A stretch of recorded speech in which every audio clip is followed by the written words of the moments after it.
আজ 26শে নভেম্বর। এই মুহূর্তে আবারও একটা বড় আবহাওয়ার খবর নিয়ে এসেছি। বঙ্গোপসাগরে ঘূর্ণাবর্ত তৈরি হয়েছে, কিন্তু বাংলার দিকে আসছে না। সমগ্র ভারতবর্ষ কিন্তু পরিষ্কার এবং বাংলাদেশ কিন্তু মেঘমুক্ত আকাশ দেখা যাচ্ছে। 26শে নভেম্বর আজকে কিন্তু এই মুহূর্তে যেটা দেখা যাচ্ছে সেই মুহূর্তের খবর কিন্তু আপনাদের সাথে আপডেট শেয়ার করে নিচ্ছি। বঙ্গোপসাগরে ঘূর্ণাবর্ত তৈরি হলেও কিন্তু বাংলার দিকে আপাতত দেখা যাচ্ছে ঘূর্ণিঝড় আসছে না। সমগ্র ভারতবর্ষের সাথে বাংলাদেশেও কিন্তু পরিষ্কার আকাশ। আজকে রাতে ঘূর্ণিঝড় নাও তৈরি হতে পারে। আগামীকাল থেকে 27 তারিখে শ্রীলঙ্কার কাছাকাছি থাকবে কিন্তু এই ঘূর্ণাবর্তটি। এবার এটা কন্যাকুমারী এবং পুদুচেরিতে কিছুটা এফেক্ট দেখা যাচ্ছে। আবার কাল বিকালের দিকে ঘূর্ণিঝড় হবার একটা কিন্তু বিশাল পসিবিলিটি দেখা যাচ্ছে। আগামীকাল 64 দেখা যাচ্ছে। যদি 64 হয়ে যায় তাহলে কিন্তু এটাকে ঘূর্ণিঝড় বলে কিন্তু আবহাওয়া ডিপার্টমেন্ট ডিক্লেয়ার করে দিতে পারবে, কারণ 64 মানে মোটামুটি ঘূর্ণিঝড়ই আপনারা ধরতে পারেন। এই ঘূর্ণিঝড় দক্ষিণ ভারতে বেসিক্যালি আছড়ে পড়বে। চেন্নাই সহ পুদুচেরি, অন্ধ্রপ্রদেশ এবং দক্ষিণ ভারতে আছড়ে পড়বে রবিবার বিকেল থেকে। এবার প্রশ্ন হচ্ছে আমাদের বেঙ্গলকে নিয়ে, বেঙ্গলের উপর কতটা এফেক্ট পড়ছে, বেঙ্গল কি সেফ? এখন দেখা যাচ্ছে যতটা দূরবর্তী ঘূর্ণাবর্ত তৈরি হয়েছে সেখান থেকে কিন্তু বাংলায় আসা একটু অসম্ভবই হচ্ছে। বাংলার দিকে ঘূর্ণিঝড় তাহলে মোটামুটি আসছে না এখনও অবধি যে আপডেট পাওয়া যাচ্ছে। বিশাখাপত্তনমের দিকে এফেক্ট দেখা যাচ্ছে, ওড়িশার দিকেও কিন্তু ভালো রকম এফেক্ট দেখা যাচ্ছে।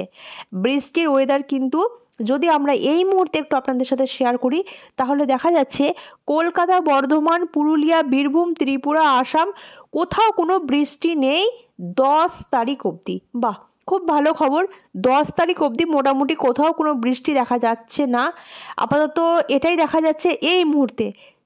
চেন্নাই এবং তামিলনাড়ুতে কিন্তু ঝড় বৃষ্টির এফেক্ট প্রচণ্ডভাবে দেখা যাচ্ছে।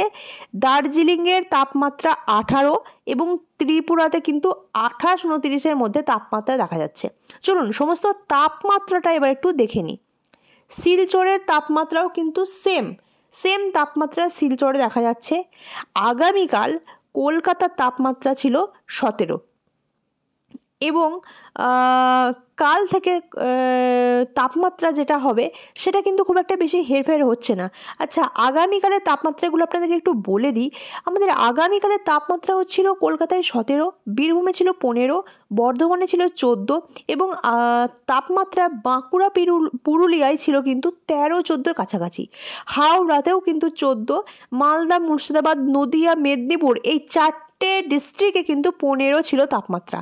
খড়গপুরেও 15, উত্তর 24 পরগনার দিকে একটু বেশি 16 থেকে 18, আরামবাগে আবার নেমে গেছে 15-তে। এটা হচ্ছে তাপমাত্রা। এটা কিন্তু এখন মোটামুটি পরিবর্তন হবে না বলেই দেখা যাচ্ছে। মোটামুটি এটাই থাকবে আপাতত। ত্রিপুরাতে 16 থাকবে, আসামে থাকবে 14 থেকে 16 এবং বাংলাদেশ জুড়ে থাকবে কিন্তু 15 থেকে 16 তাপমাত্রা। শিলচরের তাপমাত্রা থাকবে 28 থেকে 29 তাপমাত্রা। বাংলাদেশের চট্টগ্রামে কিন্তু 16 এবং বাংলাদেশের ঢাকাতে পশ্চিমবঙ্গের কলকাতার মতোই তাপমাত্রা, সেটা হচ্ছে 17।